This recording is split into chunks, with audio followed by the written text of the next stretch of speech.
जी, supreme court में मैं मौजूद हूँ, पंजाब और खैबर पख्तूनख्वा में। आज खुद नोटिस की समाअत करने वाला 5 रुकनी बेंच टूट गया। इस बेंच के टूटने के बाद आगे क्या होगा, कितने रुकनी बेंच बनेगा और कौन कौन इस बेंच में शामिल हो सकते हैं, पीडीएम की दरख्वास्त को कैसे टेकअप किया जाएगा और जस्टिस काजी फायज ईसा का फैसला मौजूद है। 3 रुकनी बेंच का सुप्रीम कोर्ट का फैसला मौजूद है कि जब तक रूल्स नहीं बनते, पार्लियामान रूल्स नहीं बनाती, आज खुद नोटिस केसेस और जितने भी मफाद आमा के केसेस हैं, जितने भी इंसानी हुकूक से मुतालिक जो बुनियादी हुकूक से मुतालिक जो केसेस हैं, उनकी कार्रवाई रोक दी जाए। उस फैसले की मौजूदगी में क्या आगे मज़ीद इस केस की समाअत हो सकेगी और अगर उस फैसले पर नज़रसानी होगी, जस्टिस काजी फायज ईसा का फैसला सेट असाइड सुप्रीम कोर्ट करना चाहेगी, उसका तरीक़ाकार क्या होगा। जो आइनी और कानूनी माहिरीन हैं, कामरान मुर्तज़ा साहब, उनसे हम पूछेंगे, और जो यासीन आज़ाद साहब हैं, दोनों सुप्रीम कोर्ट बार के साबिक़ सदूर हैं, सीनियर वकला हैं, बड़ी दूरअंदेशी से मामला को देखते हैं। उनसे हम पूछेंगे कि ये बिलाखिर मामला जाएगा किस तरफ। आज जस्टिस अमीरुद्दीन खान ने बेंच से लाताल्लुक़ का इज़हार किया, तो बेंच ये टूटा है। इन दोनों से पूछते फिर इस मामले पर बात करते हैं। नहीं है, होता ये एक दिन काला जादू होता है जिसमें वो मुर्गियाँ शुर्गियाँ जलाती हैं, तो दूसरे दिन उसका तोड़ हो जाता है। तो बात ये है कि बड़े एहतराम के साथ सुप्रीम कोर्ट से, ये बड़ा संजीदा मामला है। एक तरफ लोग मर रहे हैं और आप दस्तूर की एक प्रोविज़न निकाल के बैठे हुए हैं। पाकिस्तान के दस्तूर की स्कीम ये है कि इलेक्शन यकीनन होंगे, टाइम पे होंगे और टाइम पे होने भी चाहिए, कोई जीते कोई हारे, मगर इलेक्शन हमेशा इकट्ठे हुए हैं इधर और care taker setup as a whole होते हैं। अब ये बेंच जो बनेगा, उस फैसले को पहले सेट असाइड करना पड़ेगा, क्या करना पड़ेगा जो बेंच आज बनेगा नया बेंच?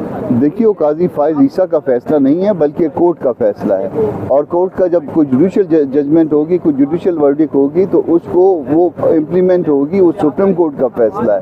अनलेस कि उसको कहीं पे आल्टर किया जाए या मॉडिफाई किया जाए, जो भी तरीकाकार उसका कानून में दर्ज है, अदरवाइज उसका बाइंडिंग इफेक्ट है।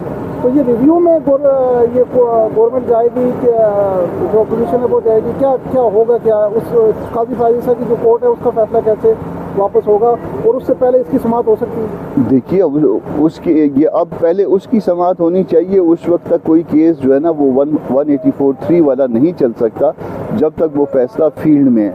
अगर कोई जाना चाहे तो उसके हाथ खुले हैं, कानून के मुताबिक कोई भी अपना रास्ता ले सकता है। तो उसकी समाअत काजी फायज ईसा का वही वाला बेंच करेगा? जी, रिव्यू में वही जजेस सुनते हैं। ठीक।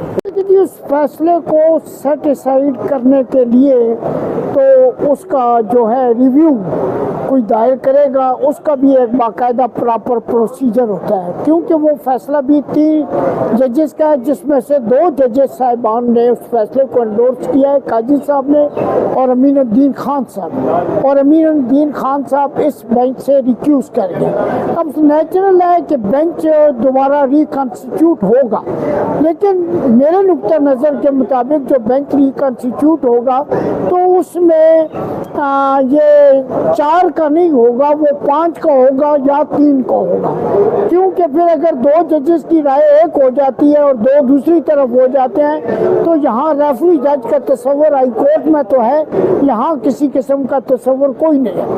उस फैसले की फील्ड में रहने के बावजूद कोई, मैं नहीं समझता हूँ कि ये जब तक के उसे सेट असाइड नहीं करेंगे, रिव्यू नहीं करेंगे या ख़त्म नहीं करेंगे, उस वक़्त तक कोई किसी किस्म का जो है वो फैसला ये कर सकते हैं, क्योंकि उन्होंने वाज़ेह तौर पर ये कहा है कि 184(3) यानी पब्लिक इम्पोर्टेंस हो और फंडामेंटल राइट के जितने मैटर्स हैं, जब तक के सुप्रीम कोर्ट के रूल्स इस सिलसिले में बन नहीं जाते, उस वक़्त तक वो जितने केसेस हैं वो सारे के सारे पेंडिंग होंगे, मुअत्तल होंगे। तो लिहाजा मैं समझता हूँ कि उस फैसले की मौजूद होने की हद तक ये किसी किस्म की प्रोसीड नहीं कर सकते कि अनलेस वो फैसला जो है वो ख़त्म होगा या उसको रिव्यू किया जाए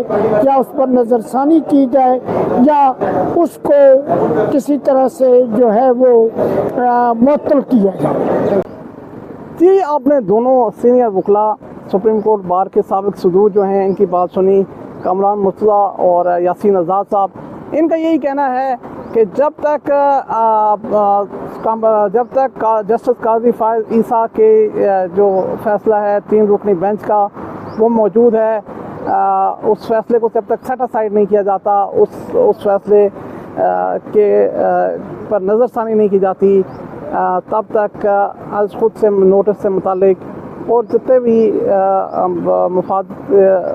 मुफाद आमा से मुतालिक हैं, हुकूक बुनियादी हुकूक से मुतालिक हैं जो केसेस हैं, उन पर कार्रवाई जो है वो मज़ीद आगे नहीं बढ़ सकती और बेंच नहीं बन सकता। यासीन आज़ाद साहब ने ये कहा है कि बेंच अगर बनता है तो 3 रुकनी या 5 रुकनी बेंच जो है वो बनेगा, 4 रुकनी बेंच अब नहीं बन सकता। 4 जजेस इस बेंच में रह गए हैं, मज़ीद किसको ऐड किया जाएगा आने वाले वक्तों में आपको बताएंगे। हमारा प्रोग्राम पसंद आए तो चैनल को लाइक कीजिए, सब्सक्राइब कीजिए। आपका बहुत शुक्रिया।